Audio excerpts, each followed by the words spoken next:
Pendant la Seconde Guerre mondiale, les chars n'étaient pas seulement des armes lourdes. C'étaient des forteresses mobiles, des abris improvisés, des pièges d'acier où 5 hommes vivaient, combattaient et mouraient. À l'intérieur, le bruit, la chaleur et la tension étaient constants. À l'extérieur, la boue, le froid et les explosions recouvraient tout. Chaque membre d'équipage avait une fonction précise, mais au combat, chacun devait savoir tout faire. Il n'y avait pas de place pour les erreurs. Une seconde d'hésitation pouvait être la dernière. Beaucoup se souviennent des panzers comme de machines imposantes, mais peu savent ce qui se passait à l'intérieur. Ce que signifiait passer des jours sans dormir, charger des obus sous le feu ennemi ou pousser un blindé enlisé en plein milieu de la boue. Derrière chaque tir précis, il y avait des heures d'entraînement, des blessures non guéries et des décisions qui pesaient pour toujours.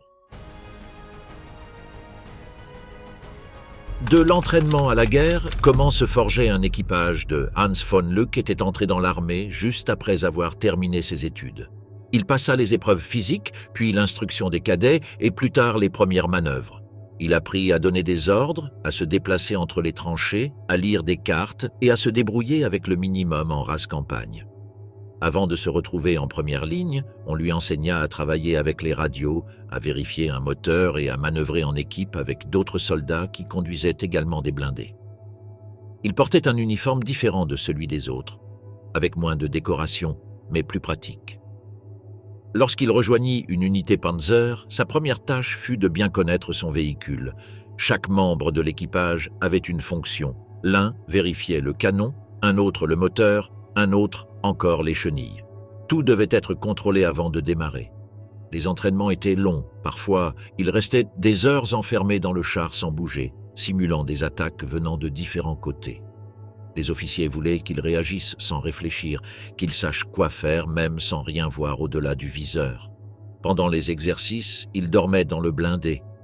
Il ne pouvait en sortir que sur autorisation. Il mangeait à tour de rôle avec de la nourriture en conserve. Parfois, il ne la réchauffait même pas. Cela faisait partie de l'entraînement, s'habituer à vivre comme au front. L'un des instructeurs expliquait que le plus grand ennemi d'un char n'était pas un autre char, mais le manque de communication. Si le commandant n'était pas clair, le chargeur ratait son tir ou le conducteur s'arrêtait au mauvais endroit.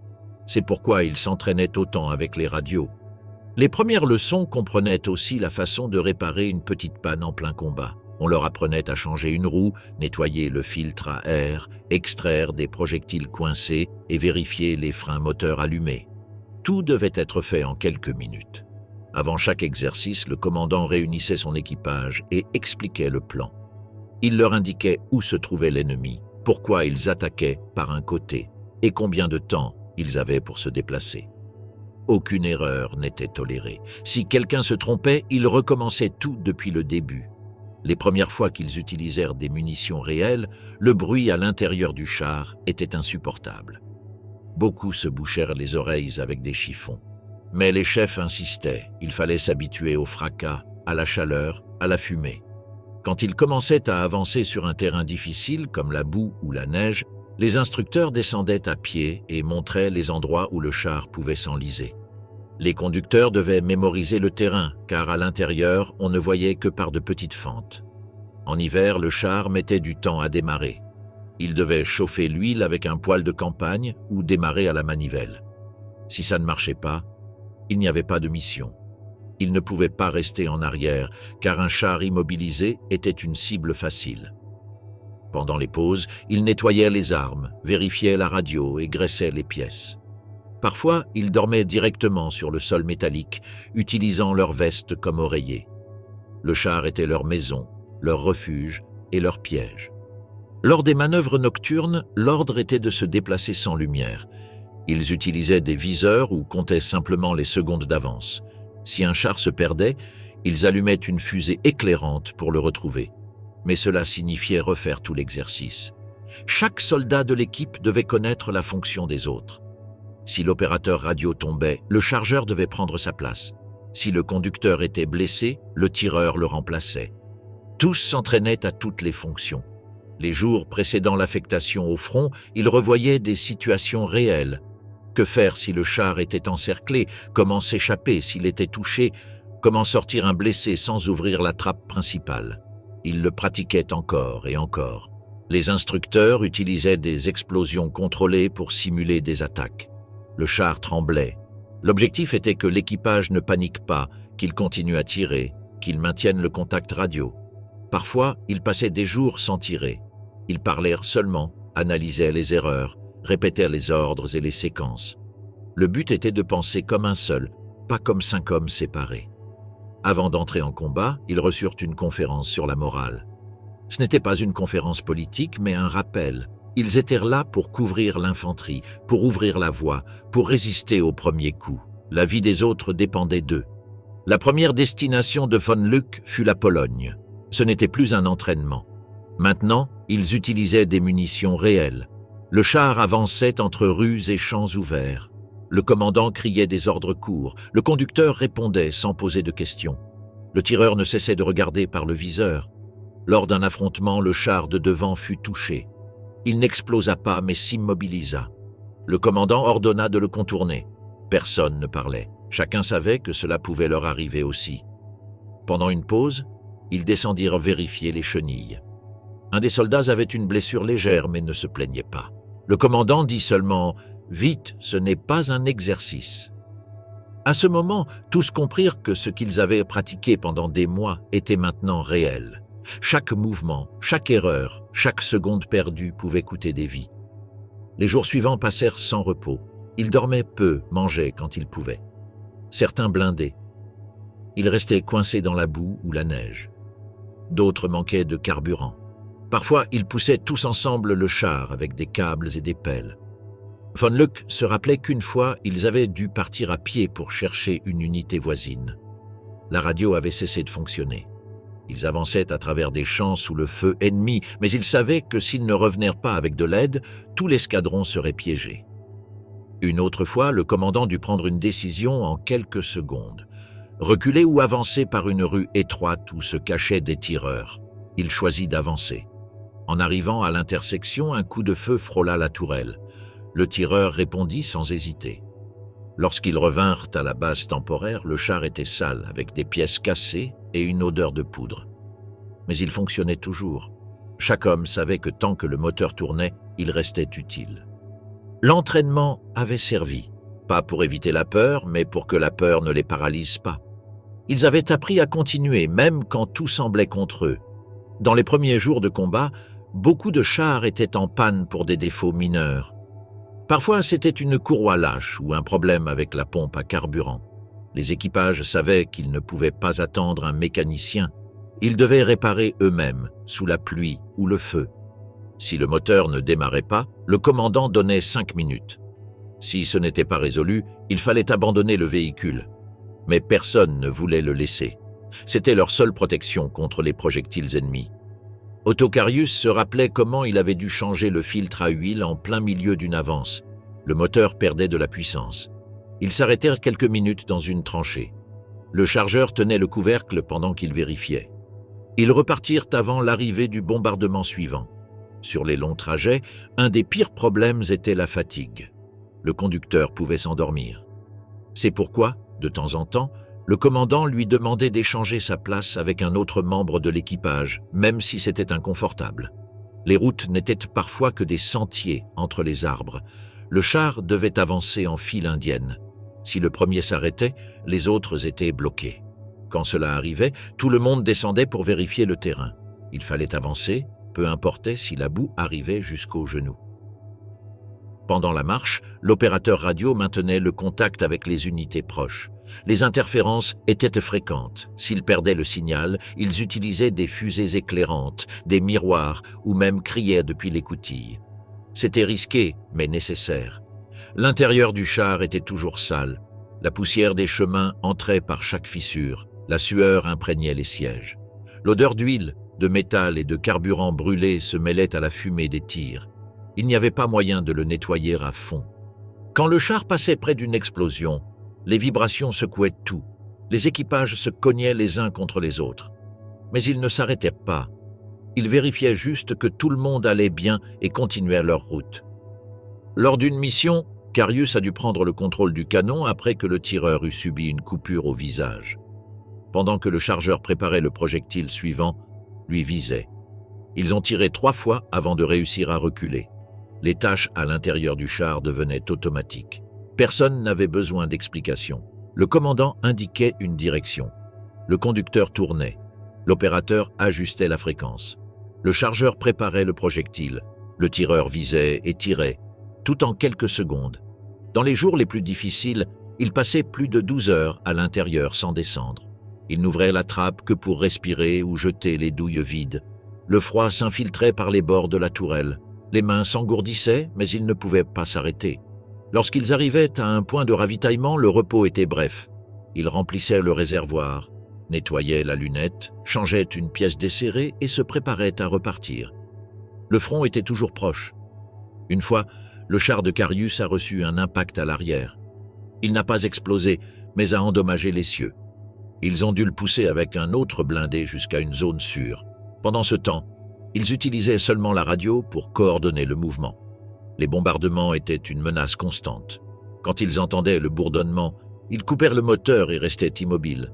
Si possible, ils couvraient le char avec des branches ou des bâches. Sinon, ils attendaient simplement. Parfois, l'attaque passait. Parfois, non. Les pièces de rechange manquaient. Si une pièce cassait, on la cherchait dans un autre char en panne. Les mécaniciens improvisaient avec ce qu'ils avaient. Un câble de frein pouvait être remplacé par un fil de fer, une lunette cassée par un bouchon de bouteille coupé. Au croisement, le commandant devait décider d'avancer, d'attendre ou de reculer. Il n'y avait pas de marge d'erreur. Une rue mal choisie pouvait mener à une embuscade. C'est pourquoi des observateurs à pied avançaient quelques mètres devant le char. Une fois, une chute de neige a bloqué la lunette avant. Le conducteur continuait à se guider avec les ordres du commandant qui utilisait une boussole et des repères du terrain. Ils avançaient lentement, ne voyant pas plus loin que quelques mètres. Les communications avec l'infanterie étaient basiques. Ils utilisaient des signaux de bras ou des messages écrits. Si le char devait couvrir une avancée, il s'arrêtait à un point élevé et tirait vers les positions ennemies marquées par de la fumée ou des cris. Sur le front oriental, le froid cassait les pièces. L'huile gelait. Les chenilles durcissaient. Démarrer le moteur prenait du temps. Parfois, ils allumaient un feu sous le char pour chauffer le système. C'était dangereux, mais il n'y avait pas d'alternative. Une nuit, le blindé est tombé en panne de batterie. Ils ne pouvaient plus le déplacer. Ils ont décidé de passer la nuit à l'intérieur. Ils ont allumé une bougie et se sont relayés pour dormir. Dehors, le vent frappait la tôle comme s'il allait l'arracher. Le commandant avait l'obligation de rester calme. S'il doutait, tout le monde le sentait. C'est pourquoi, même sans réponse, il donnait des ordres clairs. Personne ne lui demandait s'il était sûr. Ils obéissaient simplement. Parfois, les chars servaient d'abri pour l'infanterie. Ils s'approchaient pendant un bombardement, se protégeaient derrière les chenilles ou demandaient un transport. Le commandant décidait s'il les aidait ou non. Le chargeur était celui qui s'épuisait le plus. Sa tâche était de charger le projectile, fermer la chambre et se préparer pour le tir suivant. Parfois, il répétait la séquence 50 fois en 1 heure. Ses bras tremblaient, mais il ne s'arrêtait pas. Lorsqu'il y avait une pause, il vérifiait tout, munitions, moteurs, viseurs, engrenages. Un détail mal ajusté pouvait être mortel lors de la prochaine attaque. C'est pourquoi le repos n'était pas un vrai repos. Il y avait toujours quelque chose à faire. Au fil du temps, l'équipage se connaissait sans parler. Un geste, un regard ou une respiration suffisaient pour comprendre ce qui allait arriver. Ils avaient tout traversé ensemble. Ils n'étaient plus 5 hommes. Ils formaient un seul corps. Les nouvelles recrues ne s'intégraient pas toujours. Certains avaient peur, d'autres posaient trop de questions. L'ancienne équipe les observait en silence. Ils savaient que le char n'acceptait pas les doutes. Soit tu t'adaptais, soit tu partais. Dans les pires jours, il ne restait que 2 options. Continuer d'avancer ou rester immobile. Et rester immobile, en pleine guerre, c'était comme être mort. C'est pourquoi, même avec la peur, la douleur ou la fatigue, le char continuait sa route. Une fraternité blindée, relation à l'intérieur du char. Chaque char d'assaut avait 5 soldats. Le commandant était en haut, observant tout et donnant des ordres. Le tireur s'occupait de viser et de tirer. Le chargeur préparait le projectile et le mettait dans la chambre. Le conducteur conduisait. L'opérateur radio envoyait et recevait des messages. Tous dépendaient les uns des autres. Il n'y avait pas de place pour les discussions. Si l'un échouait, Tous étaient en danger. C'est pourquoi, dès le premier jour, ils étaient entraînés en groupe. Ils vivaient ensemble, mangeaient ensemble, dormaient au même endroit. Ils apprenaient à se connaître sans parler. À l'intérieur du blindé, il n'y avait pas d'intimité. Si quelqu'un tombait malade, les autres le voyaient. Si quelqu'un était de mauvaise humeur, tout le monde le remarquait. Ils ne pouvaient ni s'échapper ni s'éloigner. Le char les obligeait à cohabiter dans moins de 3 mètres. Pendant les pauses, certains s'asseyaient sur la tourelle pour fumer. D'autres nettoyaient leurs armes. Parfois, ils parlaient de leur maison. D'autres fois, ils ne disaient rien. Le silence faisait partie du groupe. Ils n'avaient pas besoin de le remplir avec des mots. Le commandant ne donnait pas seulement des ordres. Il calmait aussi les esprits, décidait s'il fallait faire une pause ou manger maintenant ou plus tard. S'il était juste, il le suivait. S'il était autoritaire, il se méfiait. L'autorité ne venait pas du grade, mais des faits. Lors d'un bombardement, le tireur et le chargeur baissèrent la tête. Le conducteur posait la main sur le levier et attendait. L'opérateur se couvrait les oreilles. Le commandant regardait à travers la lunette, cherchant le moment exact pour bouger. Tous savaient quoi faire.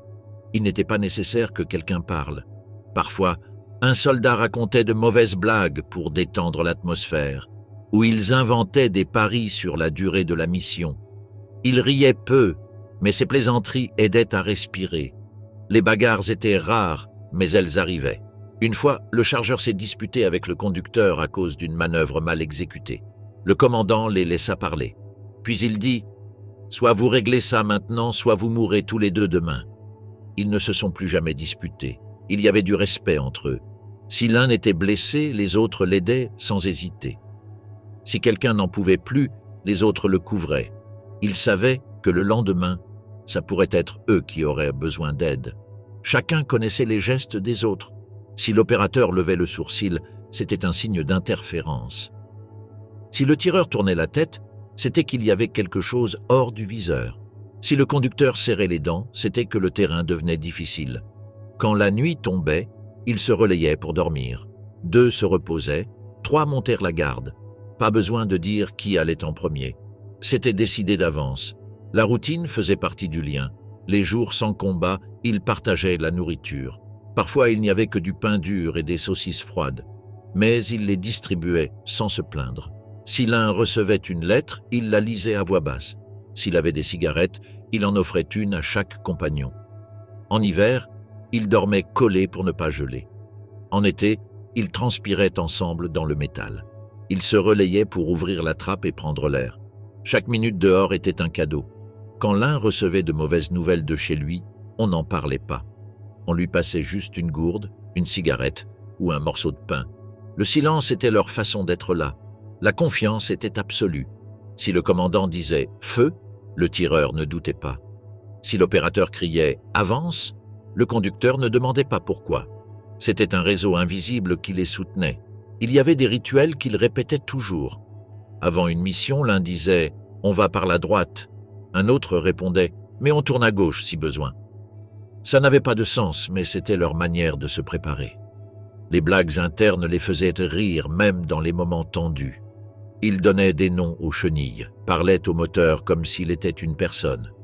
Ça les faisait se sentir partie du char, pas seulement passagers. Parfois, le char subissait de graves dommages. Pendant que les mécaniciens réparaient l'extérieur, l'équipage réparait l'intérieur. Le chargeur nettoyait le sol. Le tireur vérifiait les viseurs. L'opérateur ajustait les câbles. Ils n'avaient besoin de personne pour leur demander. Une fois, un projectile est tombé près et a secoué le char. L'opérateur saignait du front.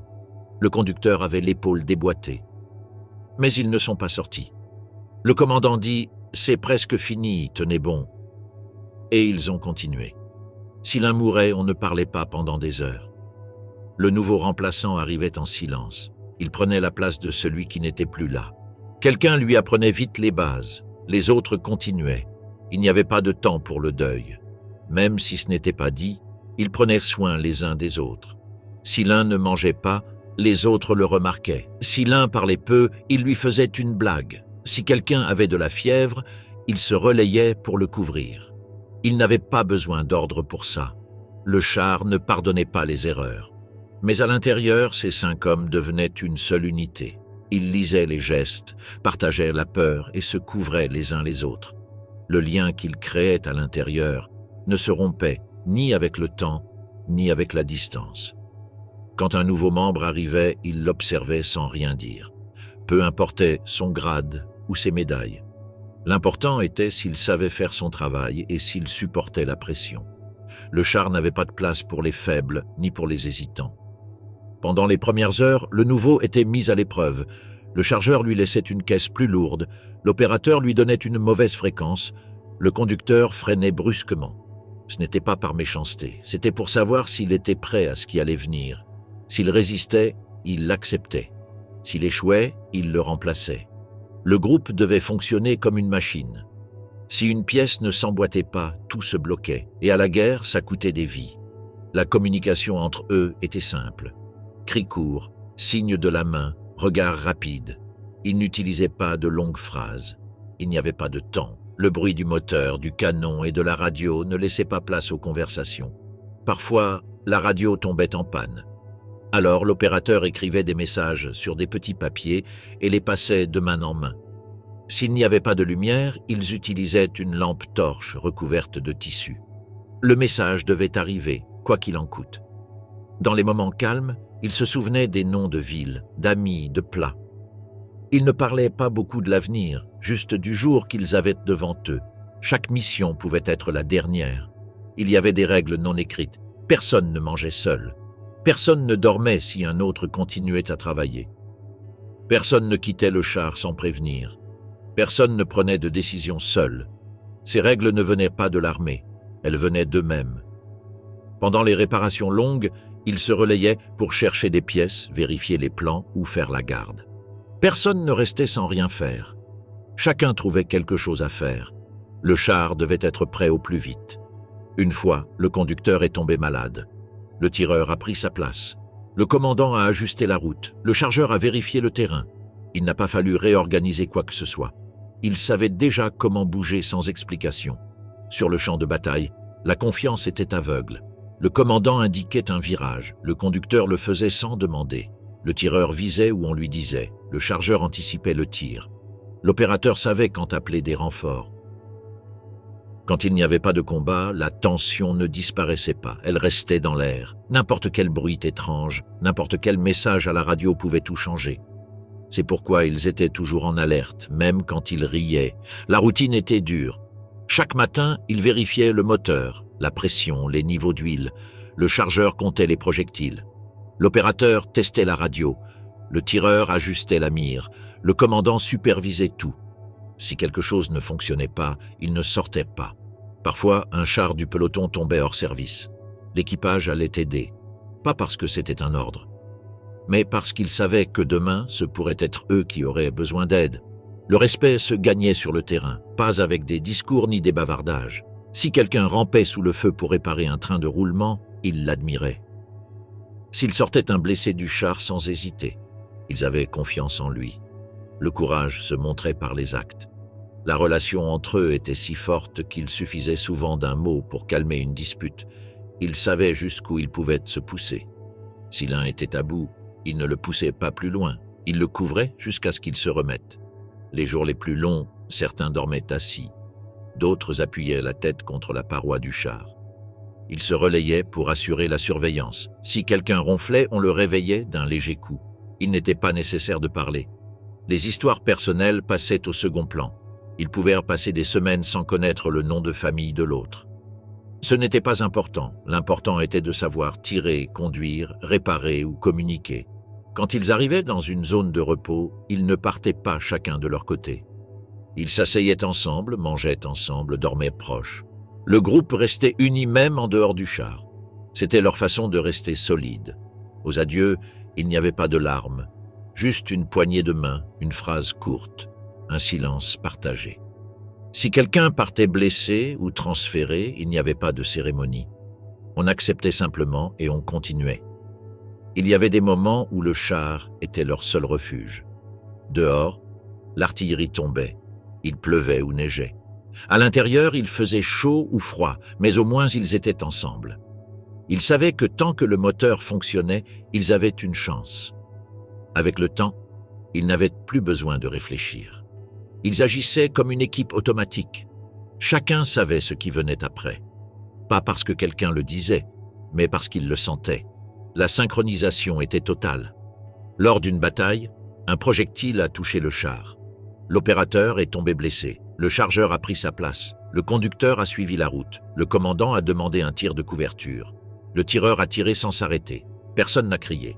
Personne n'a douté. Quand la mission s'est terminée, ils sont descendus en silence. Ils ont vérifié le blessé. Ils ont préparé le blindé pour ce qui venait.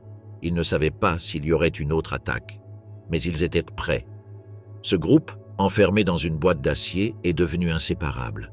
Ce qu'ils ont vécu ensemble ne pouvait pas s'expliquer avec des mots. Ils le comprenaient seulement entre eux. Et ça suffisait. Dans la bête, le combat depuis un panzer, depuis l'intérieur du char, la vision était limitée. Il n'y avait que de petites fentes dans la tourelle ou de minces périscopes. Le commandant utilisait un viseur rotatif. Le tireur avait une lunette alignée sur le canon. Le conducteur regardait par une fente frontale. Les autres ne voyaient presque rien. En combat, ce manque de vision compliquait tout. Le commandant devait guider le char uniquement avec ce qu'il voyait par son optique. Parfois, il s'appuyait sur l'opérateur radio qui suivait les messages des autres unités. Mais la plupart des décisions étaient prises à l'aveugle. Le tireur dépendait entièrement du commandant. Si l'ennemi bougeait, le canon devait pivoter en quelques secondes. Chaque seconde de retard pouvait signifier un impact direct. Le chargeur devait prévoir quel projectile utiliser, explosif, perforant ou traceur. Lorsque le canon tirait, le fracas était assourdissant. Le char vibrait, la fumée s'accumulait, la culasse chauffait. Le chargeur retirait la douille et préparait le tir suivant. Tout devait se faire sans parler, seulement avec des gestes et de la pratique. Le bruit était constant. Non seulement celui du moteur, mais aussi le cliquetis des chenilles, les cris de l'extérieur, les tirs ennemis, les explosions proches. À l'intérieur du blindé, le son était amplifié. Parfois, les oreilles faisaient mal même avec du coton. La chaleur devenait insupportable. En été, la température à l'intérieur du char dépassait les 40 degrés. La sueur trempait les uniformes. L'odeur de graisse, de poudre et de carburant remplissait l'air. Respirer devenait difficile, mais on ne pouvait pas ouvrir la trappe en plein feu.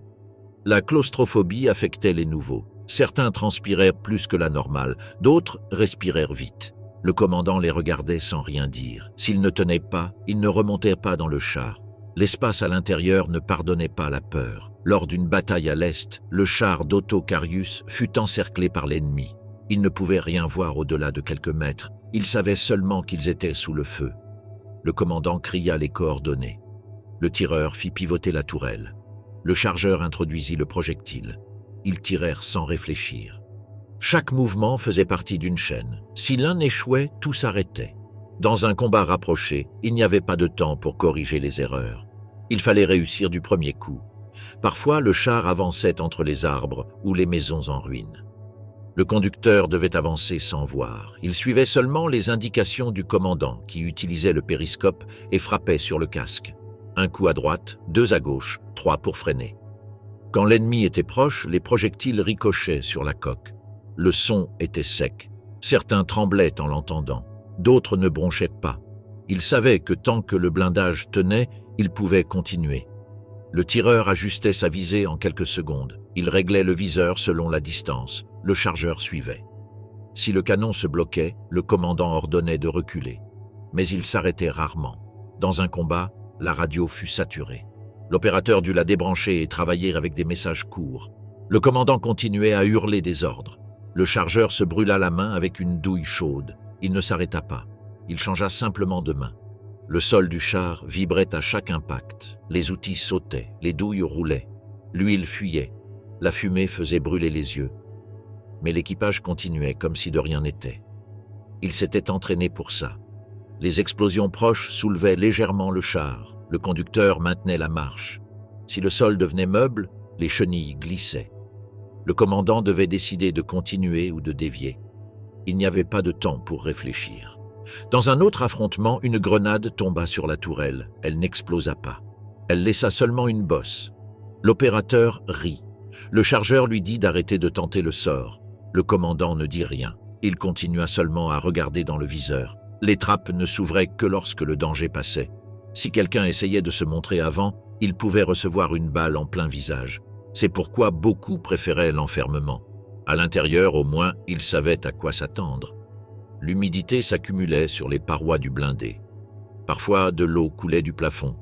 Quand il faisait froid, les mains collaient au métal. Quand il faisait chaud, la sueur ne séchait pas.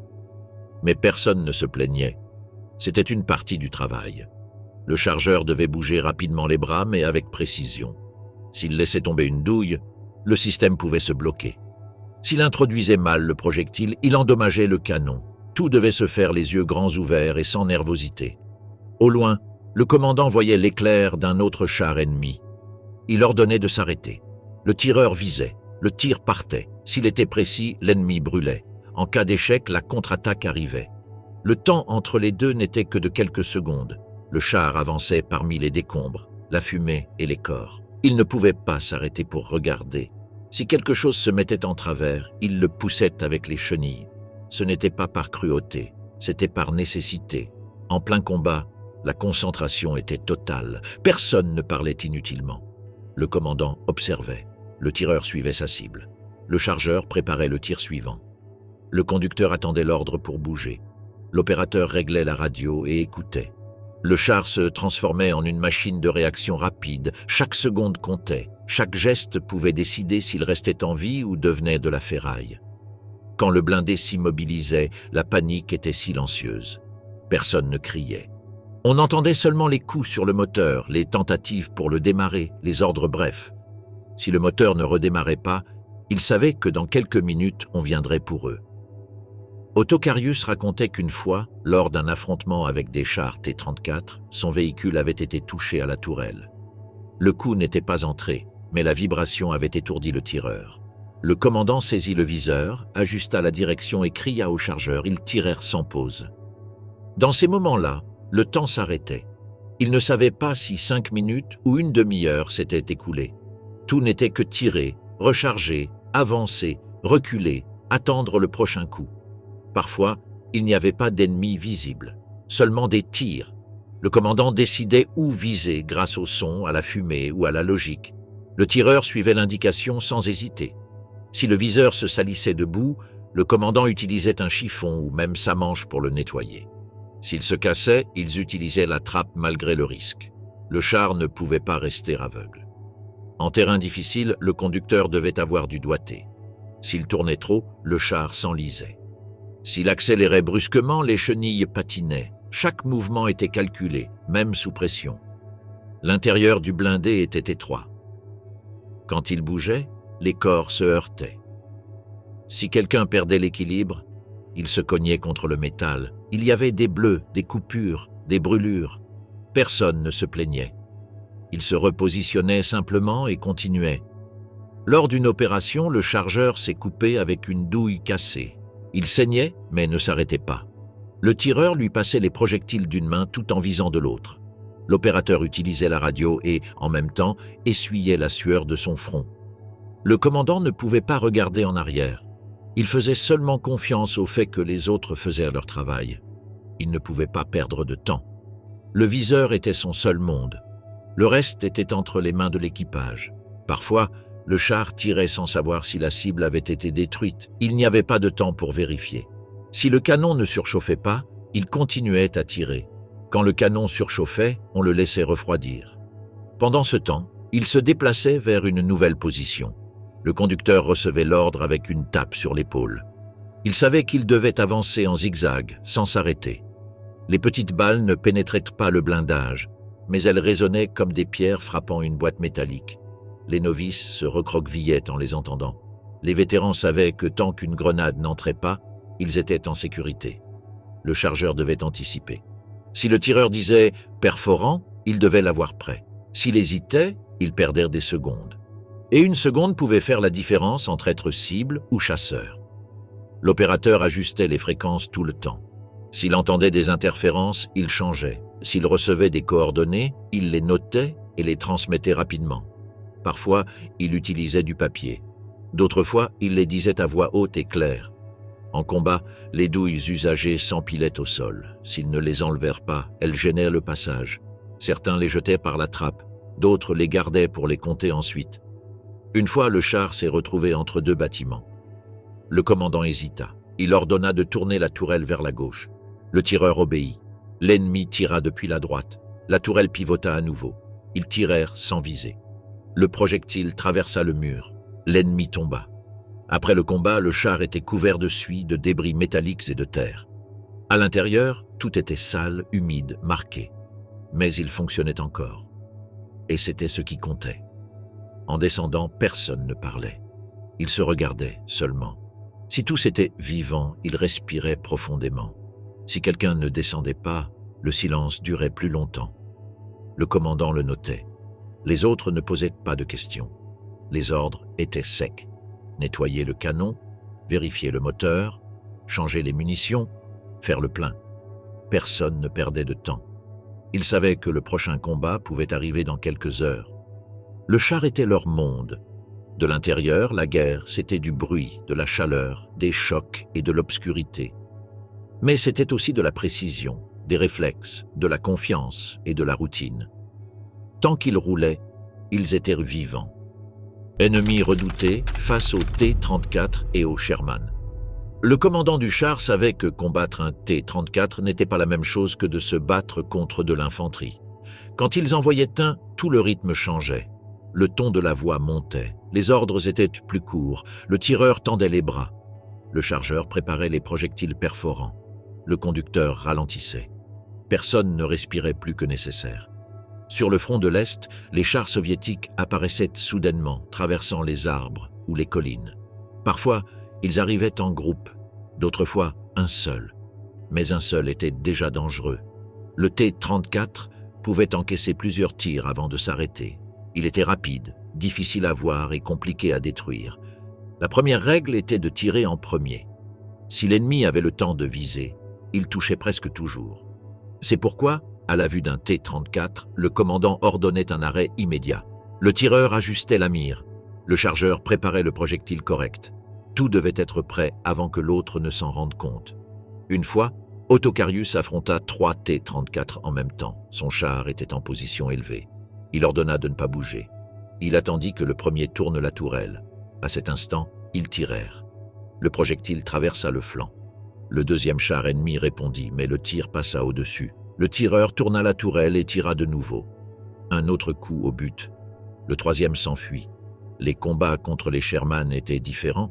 Sur le front de l'Ouest, les chars alliés étaient plus lents, mais ils arrivaient en groupe. Ils étaient accompagnés d'infanterie, d'artillerie et d'avions. Le char allemand ne devait pas seulement les détruire, il devait aussi survivre à l'environnement. Le Sherman pouvait prendre feu avec un seul tir bien placé. Mais si c'était 5, le problème était autre. Pendant que l'un subissait le feu, les autres encerclaient. La stratégie était d'attaquer sur un flanc, changer de position et répéter. S'ils restaient au même endroit, ils étaient encerclés. Carius racontait qu'une fois, en Normandie, son unité détruisit 12 Sherman en moins d'1 heure. Ce n'était pas de la chance, c'était de la préparation. Ils avaient des munitions prêtes, une bonne visibilité et des positions camouflées. Ils tiraient et bougeaient. Ils ne restaient jamais immobiles plus de 2 minutes. Sur les deux fronts, la clé était la rapidité. Le char allemand devait tirer avant, bouger avant, corriger avant. Si le commandant hésitait, il perdait. Si le chargeur traînait, il n'y avait pas de second tir.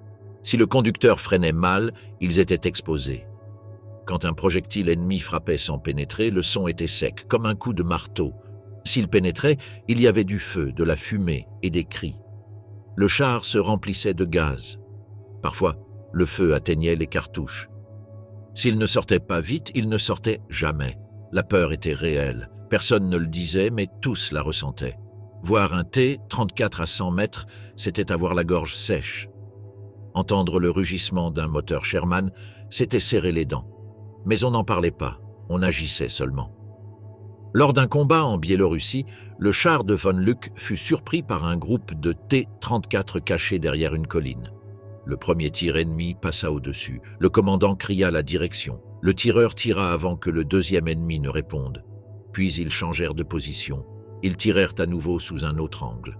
Ainsi, ils abattirent 2 autres. La manœuvre était tout. Tirer du même endroit était une erreur. Après chaque tir, le char devait bouger. même 10 mètres, même juste tourner. L'ennemi attendait un second tir du même point.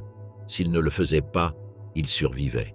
Les projectiles perforants étaient les plus utilisés contre les blindés. Le chargeur devait savoir lequel était lequel. Il ne pouvait pas se tromper. S'il utilisait un explosif, cela ne servait à rien. S'il utilisait un creux, il pouvait ricocher. Il fallait viser juste en type et en moment. Le tireur devait viser les points faibles, les côtés, l'arrière, l'anneau de la tourelle. S'il touchait le frontal, le projectile pouvait ne pas pénétrer. S'il pénétrait, il détruisait tout à l'intérieur. Mais cela demandait de la précision. Pendant une attaque ennemie, l'opérateur radio devait prévenir les autres chars. Il donnait la position, le nombre d'ennemis, la direction du feu. S'il se trompait, il pouvait envoyer les compagnons dans un piège. Lorsque le combat était rapproché, le commandant ouvrait la trappe pour mieux voir. C'était risqué, une balle pouvait l'atteindre, mais c'était nécessaire. De l'intérieur, on ne voyait pas tout. Depuis le dessus, il pouvait mieux décider. Une fois, une colonne de Sherman avançait sur un chemin étroit. Le char de Carius était caché derrière des buissons. Il attendit que le premier passe, puis il tira sur le deuxième. Quand les autres reculèrent, il détruisit le premier. Ainsi, ils furent piégés. Les autres tombaient un à un. Le char n'était pas invincible. Mais avec une bonne visée, un bon commandement et de la coordination, il pouvait résister. Le problème venait quand tout échouait en même temps. Quand le chargeur retardait, le tireur hésitait et le commandant ne voyait pas. Dans ces cas, tout finissait en quelques secondes. Après chaque combat contre des chars ennemis, l'équipage vérifiait tout. Le canon, la lunette, le système de rotation, la radio. Si quelque chose ne fonctionnait pas bien, on corrigeait immédiatement. Il n'y avait pas de temps pour des ateliers. Tout devait se faire sur le terrain avec ce qu'on avait sous la main. Les restes des chars ennemis étaient analysés. Le commandant descendait, regardait les impacts, montrait à l'équipage où chaque projectile avait touché. C'était une manière d'apprendre, de savoir s'il visait bien, si la munition était la bonne, si le moment du tir était idéal. Une fois, un projectile ennemi a touché juste sous la tourelle. Il ne l'a pas traversée, mais a laissé une fissure. Le commandant demanda à vérifier le blindage. Avec une lampe torche, ils virent qu'il y avait un décollement de métal à l'intérieur. Si le prochain impact était au même endroit, le char pouvait se casser. Les chars ennemis n'étaient pas tous pareils. Certains T-34 avaient un blindage renforcé. D'autres Sherman utilisaient des protections supplémentaires avec des sacs ou des plaques. Chaque modèle avait une faiblesse différente. Apprendre cela faisait partie du travail du commandant. L'équipage devait aussi reconnaître les sons. Le T-34 avait un bruit de moteur particulier, différent du Sherman. Quand ils étaient immobiles dans une embuscade, l'opérateur écoutait. S'il disait « moteur lointain », tout le monde se préparait. S'il disait « moteur multiple », ils arrivaient en groupe. S'il disait « moteur lourd », c'était un autre type de véhicule. Dans certaines zones du front Est, les chars soviétiques utilisaient des manœuvres de masse. Ils avançaient en file, un derrière l'autre. La stratégie allemande était d'attaquer le deuxième ou le troisième, pas le premier. S'ils détruisaient celui du milieu, le reste s'arrêtait. Ainsi, ils pouvaient attaquer sur les côtés. Otto Carius racontait qu'une fois, il avait détruit 22 T-34 en un seul après-midi. Ce n'était pas la puissance de feu, c'était la position, le camouflage et la rapidité. Chaque tir était calculé, chaque impact précis. Ils n'ont gaspillé aucune balle. Sur le front ouest, les chars Sherman étaient souvent accompagnés d'un appui aérien. Quand des chars ennemis étaient détectés, des chasseurs ou des bombardiers arrivaient aussi. L'équipage devait bouger vite, tirer et se cacher. Si le ciel se remplissait d'avions, le blindé ne durait pas longtemps. En Normandie, les chemins étaient étroits. Les Sherman se déplaçaient sur des routes. Les chars allemands se cachaient dans les champs ou entre les haies. De là, ils tiraient sur le premier, puis se déplaçaient. Il ne restait jamais plus de 3 minutes au même endroit. Les affrontements directs étaient dangereux. Si le char allemand se retrouvait face à face avec un Sherman, il devait agir sans hésitation. Le commandant criait la cible, le tireur ajustait la lunette. Le chargeur n'attendait pas d'ordre. Il savait déjà quel projectile préparer. Dans une bataille près de Falaise, un groupe de Sherman s'est dispersé entre les maisons. Le char allemand a dû tirer entre les murs, évitant arbres et ruines. Parfois, il tirait à moins de 50 mètres. C'était comme se battre dans une ruelle. Quand le combat se terminait, l'équipage descendait le corps tendu. Certains s'essuyaient la sueur. D'autres vérifiaient s'ils étaient blessés. Le commandant notait ce qui s'était passé. Combien de tirs, combien d'impacts, quels dégâts. Le blindage était vérifié à la main. Ils cherchèrent des fissures, des bosses, des points faibles. Si quelque chose n'allait pas, ils le marquaient avec de la peinture. C'était une façon rapide d'identifier les dommages pendant le combat suivant. Les chargeurs avaient les bras épuisés. Ils avaient rechargé des dizaines de projectiles de 20 kilos en quelques minutes. Le tireur avait les yeux rouges, le conducteur les pieds engourdis. Personne ne parlait. Ils respiraient seulement et préparèrent tout à nouveau. Le commandant leur montrait parfois un croquis avec les points faibles du T-34 ou du Sherman. Il leur montrait où ils avaient touché et où viser la prochaine fois. C'était une leçon rapide, sans longues phrases, juste des faits. Les affrontements ne se gagnaient pas toujours. Parfois, ils perdaient un camarade. Parfois, le char devenait inutilisable. Dans ces cas-là, ils sortaient à pied, en silence. Le blindé suivant les attendait déjà. Le moral ne baissait pas à cause d'une machine perdue. Il baissait s'ils sentaient qu'ils n'étaient pas prêts. C'est pourquoi ils entraînaient chaque détail. La position, la visée, le type de munition, le mouvement après le tir. Tout faisait partie d'un schéma qui ne pouvait pas échouer. Les combats contre des chars ennemis n'étaient pas les seuls, mais ils étaient les plus tendus. Parce qu'à ces moments-là, ils savaient qu'il y avait un autre comme eux, avec un équipage à l'intérieur, avec des ordres similaires, avec une peur semblable. Le char n'était pas qu'une arme. C'était leur bouclier, leur maison et leur outil d'attaque. Ils en prenèrent soin parce qu'ils savaient que sans lui, ils étaient exposés. Ils ne le respectaient pas par romantisme. Ils le respectaient parce que c'était leur seule garantie de revenir vivant.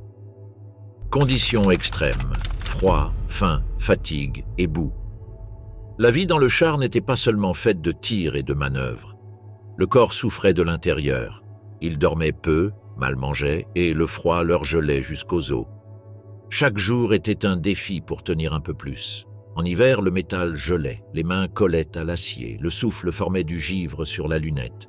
Les chenilles craquèrent sous la glace. Parfois, le moteur ne démarrait pas. Il fallait allumer un feu sous le moteur pour le dégeler. Ils dormaient dans le char, assis, recroquevillés, les uns sur les autres. Si quelqu'un ronflait, personne ne disait rien. Si quelqu'un bougeait trop, les autres le poussaient. La nuit était longue. Personne ne se reposait vraiment. La nourriture arrivait tard ou pas du tout. Parfois, ils mangeaient du pain sec avec de la graisse. D'autres fois, seulement des pommes de terre froides. S'ils avaient de la chance, ils avaient une boîte de viande. Sinon, ils mangeaient ce qu'ils trouvaient. Otto Carius racontait qu'en Russie, ils ont passé 3 jours sans manger. Seulement de la neige fondue. Le conducteur a dû être aidé car il ne pouvait pas rester debout. Le chargeur tremblait tout le temps. Pourtant, ils ne sont pas sortis du char. La boue était un ennemi de plus. Au printemps, le terrain devenait un piège. Les chenilles s'enfonçaient. Le moteur rugissait, mais il n'avançait pas. Parfois, ils restaient coincés pendant des heures. D'autres fois, ils avaient besoin d'un autre char pour sortir. Quand il pleuvait, l'eau entrait par les joints. Elle s'accumulait au sol. S'ils ne l'enlevaient pas avec des bidons ou des chiffons, l'intérieur se remplissait. Les pieds étaient toujours humides. L'odeur était un mélange d'humidité, de graisse, de sueur et de carburant. La fatigue était constante. Certains dormaient les yeux ouverts, d'autres parlèrent seuls. Parfois, le chargeur lâchait un projectile sans faire exprès, ou l'opérateur restait figé. Le commandant devait être attentif à chaque signe d'épuisement. Les maladies arrivaient sans prévenir. Fièvre, rhume, infection cutanée. Il n'y avait pas de médecin à proximité. Si quelqu'un tombait malade, on lui donnait une couverture et on continuait. S'il ne s'améliorait pas, on le remplaçait par un autre. La boue entrait partout, dans les engrenages, dans la tourelle, dans les viseurs. S'il ne la nettoyait pas tous les jours, le char arrêtait de fonctionner. Le chargeur enlevait la boue avec une pelle. Le tireur utilisait des brosses. Tout le monde aidait. Sur le front de l'Est, le froid coupait la peau. Les oreilles saignaient, les doigts devenaient noirs. Mais personne ne se plaignait. Il se frottait juste les mains et continuait à travailler. L'opérateur radio racontait qu'une fois, il a dû taper avec des gants mouillés. Les touches collaient. Les messages sortaient avec des erreurs. Le commandant ne l'a pas réprimandé. Il lui a juste donné une couverture. Les vêtements ne suffisaient pas. Ils portèrent les mêmes pendant des semaines. S'ils étaient mouillés, ils mettaient des jours à sécher. Ils dormaient en uniforme. Parfois, ils l'utilisaient comme oreiller. Parfois comme couverture. Quand il y avait une pause, ils se relayaient pour sortir et s'étirer. L'air frais leur faisait mal au visage, mais ils préférèrent ça à l'enfermement. Même avec le risque des tireurs d'élite, ils sortaient un moment, prenaient de l'air et revenaient. Le commandant devait surveiller que personne ne faiblisse. Si quelqu'un bégayait, il le changeait de poste. Si quelqu'un s'endormait en conduisant, il le sortait respirer. Personne n'était remplaçable, mais tous pouvaient faillir. Les longues nuits devenaient éternelles. Dehors, tout était sombre et froid. À l'intérieur, il n'y avait que le bourdonnement du moteur et l'odeur du métal. S'il manquait de carburant, le froid pénétrait comme un couteau. Ottokarius a écrit qu'une fois, le char est resté 3 jours immobilisé dans une forêt, attendant l'ordre d'avancer, sans feu, sans nourriture, avec la trappe fermée. Il ne sortait que par roulement pour uriner. Le reste du temps, il restait immobile, en silence. Pendant les tempêtes de neige, le char se couvrait en quelques minutes. S'ils ne nettoyèrent pas la trappe souvent, elle gelait. Une fois fermés de l'extérieur, ils ne pouvaient plus sortir. Ils utilisaient des pelles, des gants, même des boîtes vides pour dégager l'entrée. Le conducteur devait maintenir le moteur en marche pour éviter qu'il ne gèle. Mais il ne pouvait pas toujours le faire. Si le bruit du moteur attirait l'attention de l'ennemi, il devait l'éteindre. Alors, le froid entrait sans arrêt. L'opérateur disait que ces nuits-là, le silence était pire que les tirs. On n'entendait que le craquement de la glace, le vent, le grincement du métal quand quelqu'un bougeait. Personne ne parlait. Ils attendaient juste que la nuit passe. Quand les ravitaillements n'arrivaient pas, ils mangeaient ce qu'ils trouvaient dans des maisons abandonnées. Des carottes congelées, du pain moisi, de l'eau de pluie. Parfois, ils trouvaient un animal mort. Si ce n'était pas pourri, ils le cuisinaient. Le commandant savait quand pousser le groupe et quand s'arrêter. S'il voyait que quelqu'un n'en pouvait plus, il ordonnait de se reposer, même 10 minutes. Parfois, il suffisait d'enlever ses gants, de se frotter les mains et de remonter. Lors des longues marches, le char avançait pendant des heures, pas de pause. Si quelqu'un devait uriner, il le faisait dans une bouteille. Si quelqu'un avait faim, il mangeait d'une main et travaillait de l'autre. Le rythme ne s'arrêtait pas. Les bottes mouillées causaient des blessures. Le chargeur avait les talons fissurés.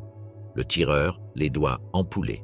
Parfois, ils enveloppèrent leurs pieds avec des chiffons ou mettaient du papier autour des chevilles. Rien n'aidait vraiment. Le commandant dormait par intervalles. 15 minutes ici, 10 là, toujours une oreille à la radio. Si un ordre arrivait, il devait être prêt. S'il y avait un tir, il devait réagir.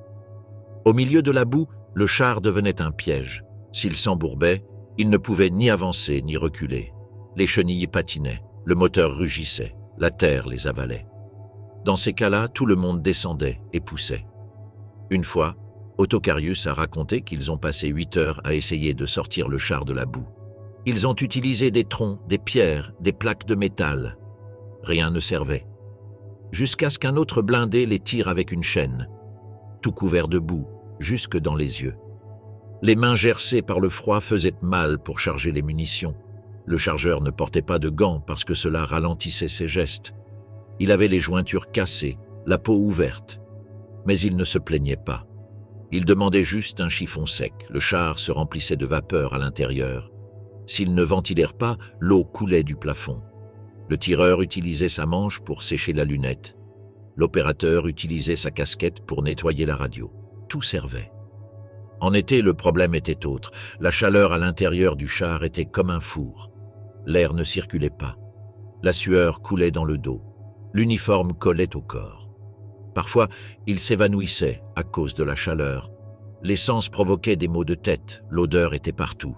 Si quelqu'un avait une blessure ouverte, la brûlure était insupportable. Mais il ne pouvait pas sortir.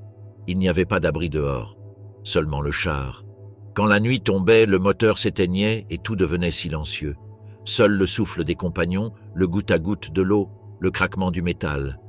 Le froid montait par les pieds et s'infiltrait dans les os. Si quelqu'un tombait malade, il n'y avait pas de remède. Seulement la chaleur corporelle, des cigarettes, une couverture. Le commandant notait l'état.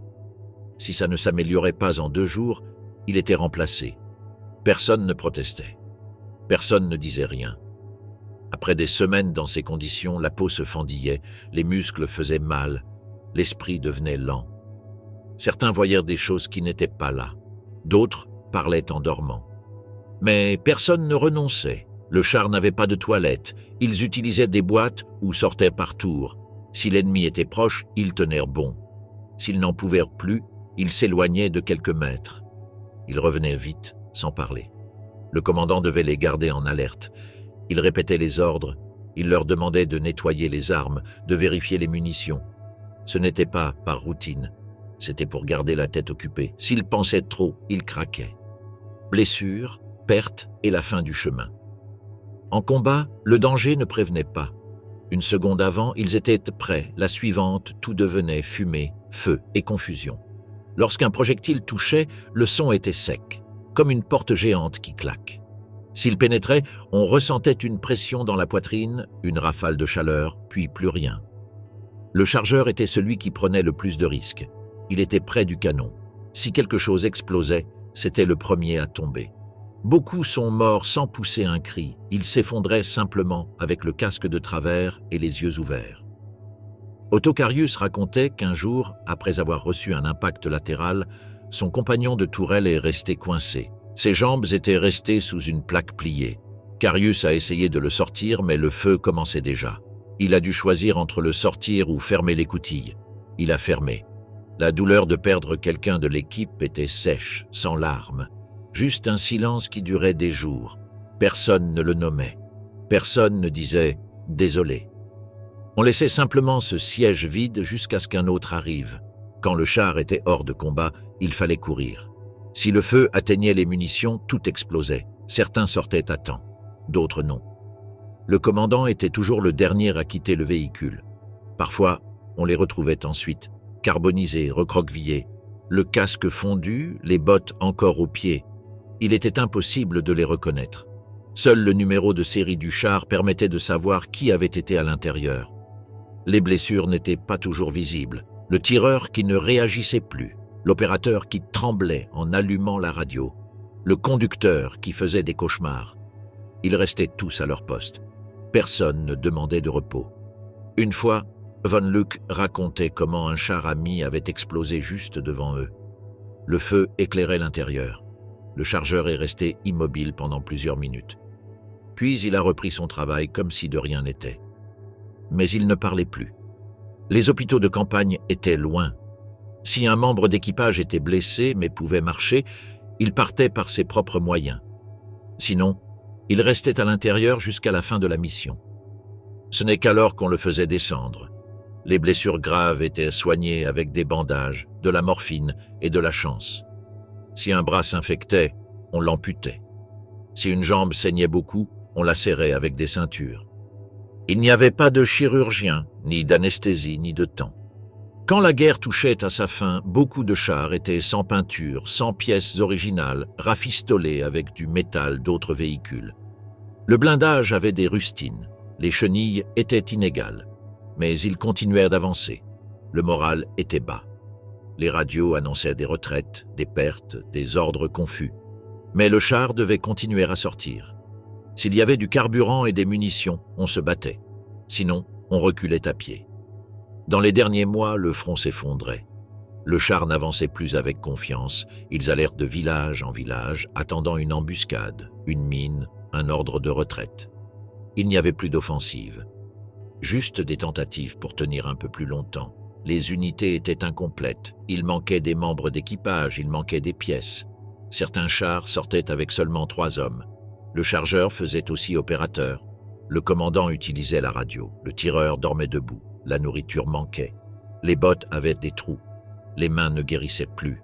Les blessures étaient couvertes de bandages sales. Le froid faisait plus mal qu'avant. Mais personne ne parlait de se rendre. Ottokarius racontait qu'une fois, son char est resté sans chenille. L'explosion d'une mine l'a arrêté. Ils sont descendus. Ils n'avaient aucun moyen de se défendre. Ils se sont cachés parmi les arbres avec leurs armes personnelles. Cette nuit-là, ils n'ont mangé que de la neige. Le commandant savait que la fin était proche. Il n'y avait plus d'essence. Il ne restait que quelques cartouches. Les ordres arrivaient en retard. La radio annonçait des pertes, des échecs, du silence. Mais l'équipage ne quittait pas le char. Certains blindés étaient détruits par leurs propres hommes avant de tomber entre les mains ennemies. Ils posaient des explosifs, mettaient le feu et s'éloignaient. Ils ne pouvaient pas permettre que l'ennemi s'en serve. Lors d'une retraite, Von Luck mentionna que son unité avait détruit 5 de leurs propres chars. Ils leur ont enlevé les radios, les armes, les munitions, puis les ont incendiés. Personne n'a pleuré. Ils regardaient seulement le feu en silence. La fin est arrivée sans avertissement clair. Un jour, il n'y eut plus d'ordre. La radio s'est tue. Ils ne savaient pas s'ils devaient attaquer ou rester immobiles. Le commandant rassembla son équipe. Ils décidèrent d'attendre. Si l'ennemi apparaissait, ils se rendraient. Quand les soldats alliés arrivèrent, ils descendirent du char les mains en l'air. Certains pleuraient. D'autres s'assirent simplement dans la boue, sans parler. Le char était encore chaud. Le moteur fonctionnait encore. Mais tout était fini. La reddition ne fut pas rapide. Ils passèrent des jours dans des camps, avec peu de nourriture, sans nouvelles. On les interrogeait. On demandait nom, unité, date. Certains ne se souvenèrent de rien. D'autres inventaient pour partir plus tôt. Les Alliés regardèrent les chars comme des objets rares. Ils montaient, inspectaient, prenaient des photos. Pour l'équipage, c'était comme voir quelqu'un toucher un cadavre. Ce char avait été leur maison, leur bouclier, leur compagnon. Ensuite vint le transport. En camion, en train, à pied. Ils furent envoyés dans des camps de prisonniers. Ils dormaient sous des tentes, dans des baraquements, par terre. Ils n'étaient plus des soldats. Maintenant, ils étaient des chiffres. Otto Carius passa des mois en détention. Ses jambes, son dos, ses yeux lui faisaient mal. Pas à cause de blessures, mais à cause de la tension accumulée. Les jours étaient longs, les nuits éternelles. Il rêvait du char. Il se réveillait trempé de sueur. Certains ne revinrent jamais. Ils moururent dans les camps, malades, seuls. D'autres revinrent des années plus tard. Ils ne savaient plus conduire un char, ni ne voulaient. Ils cherchaient seulement le silence. Le char resta dans un champ couvert de rouille. Avec les années, les plantes l'entourèrent. Quelqu'un l'utilisa comme refuge. Un autre enleva les pièces. Puis, plus personne ne le vit. Mais pour ceux qui avaient vécu dedans, ce blindé n'était pas oublié. Il avait été chaleur, bruit, peur et force. Il avait été leur monde au milieu du chaos. Ils n'en parlèrent pas. Seulement parfois, à voix basse, ils disaient « J'ai été dans un panzer » et cela suffisait.